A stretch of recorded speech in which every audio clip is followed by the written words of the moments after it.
여러분 안녕하십니까?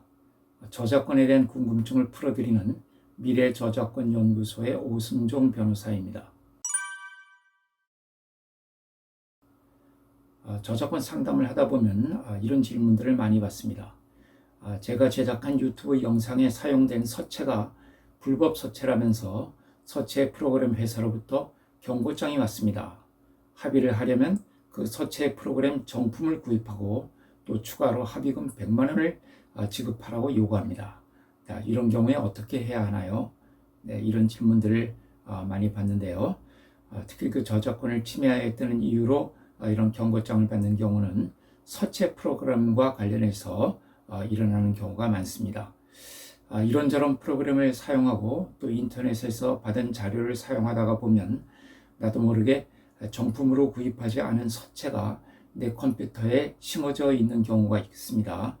또 다른 사람이 쓰던 컴퓨터를 인수해서 받아서 사용하는 경우에 그 다른 사람이 다운받아 놓은 서체들이 삭제되지 않고 계속 남아 있을 수도 있습니다. 그러나 어떤 경우에 서체 프로그램에 대한 침해가 되는지는 경우에 따라서 잘 확인해 보아야 합니다.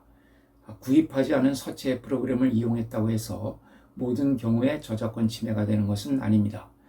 또 저작권 침해가 되지는 않지만 이용계약 위반이 되는 경우도 있습니다. 예를 들어서 비영리 또는 개인 이용에 한하여 무료로 배포한 서체를 회사 업무 등 영리를 목적으로 사용하는 경우가 이에 해당합니다. 이런 경우는 그 저작권 침해는 되지 않지만은 계약 위반이 되는 것이죠. 서체 프로그램을 이용하는 방법이 워낙 다양하기 때문에 어떤 경우에 침해가 되고 어떤 경우에 침해가 되지 않는지 일반인들로서는 잘 알기 어렵습니다. 서체 프로그램 저작권 침해라고 경고장을 받았을 때 과연 저작권 침해가 되는지 확인할 수 있는 좋은 방법이 있습니다. 한국저작권위원회라는 국가기관이 있습니다. 제가 한 3년 전에 위원장으로 근무했던 그런 기관인데요. 이 한국저작권위원회 홈페이지에 가보시면 자료실이라고 있는데요. 그곳에서 글꼴 파일 저작권 바로 알기, 글꼴 파일 저작권 바로 알기 이런 이름의 자료를 다운받아서 보시기 바랍니다. 다양한 사례별로 어떤 경우에 침해가 되고 어떤 경우에 침해가 되지 않는지 자세하게 나와 있습니다. 이 자료를 가지고 검토해 본 결과 서체 프로그램 저작권을 침해한 사실이 없는 것으로 확인이 된다면 가만히 있지 말고 침해 사실이 없다는 점을 경고장을 보낸 업체에 분명하게 회신하는 것이 좋습니다. 그 회신이 나중에 소송이 벌어지거나 형사 고소가 되었을 때 중요한 증거 자료로 사용될 수 있기 때문입니다. 또 사전 예방 차원에서 내 컴퓨터에 정품이 아닌 허락받지 않은 서체 프로그램이 심어져 있는지 확인할 수 있는 방법도 있습니다. 한국저작권보호원이라는 또 문화체육관광부 산하의 공공기관이 있습니다. 좀 전에 말씀드린 한국저작권위원회와는 다른 기관인데요.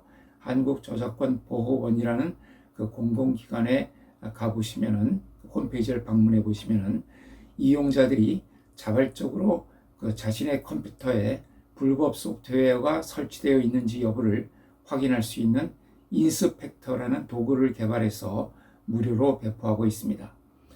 이 인스펙터라는 프로그램은 서체 프로그램뿐만 아니라 다른 일반 소프트웨어가 허락 없이 내 컴퓨터에 설치되어 있는지 여부도 확인할 수 있습니다.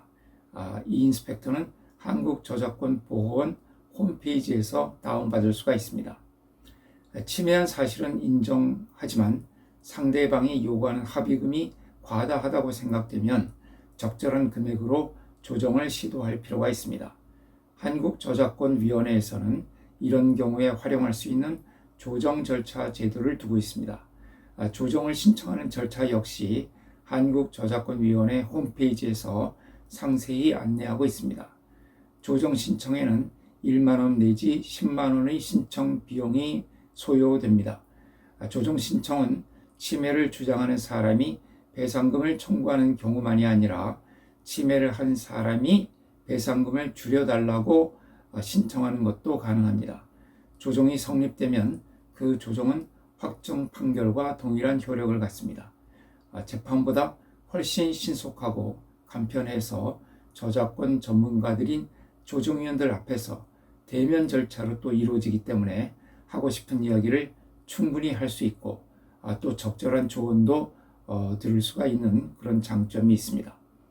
그렇지만 조정은 쌍방이 합의를 해야만 성립이 되기 때문에 당사자 어느 한쪽이라도 이 조정 성립에 반대를 하면 조정은 성립되지가 않습니다. 그렇게 되면 또 결국 재판으로 가야 하는데요. 그렇게 되면 또 조정에 소요된 기간만큼 절차가 지연된다는 점을 유의할 필요가 있습니다. 이 조정 장소는 서울역 맞은편에 있는 한국저작권위원회 서울 분원에서 이루어지게 됩니다. 자, 다음으로는 반대로 여러분들이 저작권 침해를 당했을 때 경고장을 보내고 싶은데 어떻게 하면 되는지 알아보도록 하겠습니다. 경고장은 보통 내용 증명이라는 형식의 등기 우편으로 보냅니다. 우체국에 가서 내용 증명으로 송달해 달라고 하면 되는데 사본 2부를 포함해서 3부를 작성해 가셔야 합니다.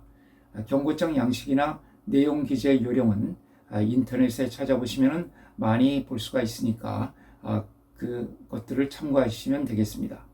일반적으로 저작권 침해 관련 경고장 내용은 첫째, 상대방이 나의 저작권을 침해했다는 사실, 둘째, 책임을 인정하는지 여부에 대한 답변 요구, 셋째, 저작권 침해 행위를 중지하고 합의금 등 적절한 조치를 취해 줄 것에 대한 요구, 이런 것을 기재하시고, 넷째, 보통 2주 내지 3주 정도의 기한을 특정해서 그때까지 회신해 줄 것을 요청하면 됩니다.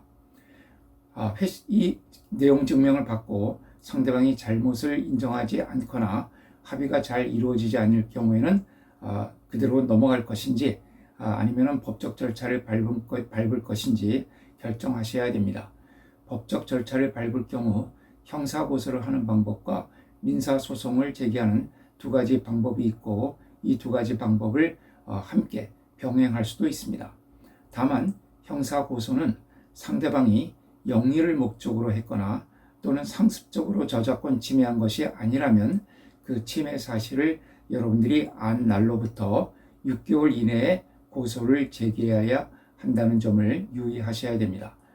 이 6개월을 지나게 되면 고소를 할 수가 없습니다. 침해 사실을 알고 어떻게 해야 할지 고민하고 또 경고장을 보내고 회신 기다리고 하다 보면은 이 6개월을 넘기는 경우가 비일비재합니다. 민사소송을 제기하는 것은 비용도 들고 또 절차도 복잡해서 오래 걸립니다.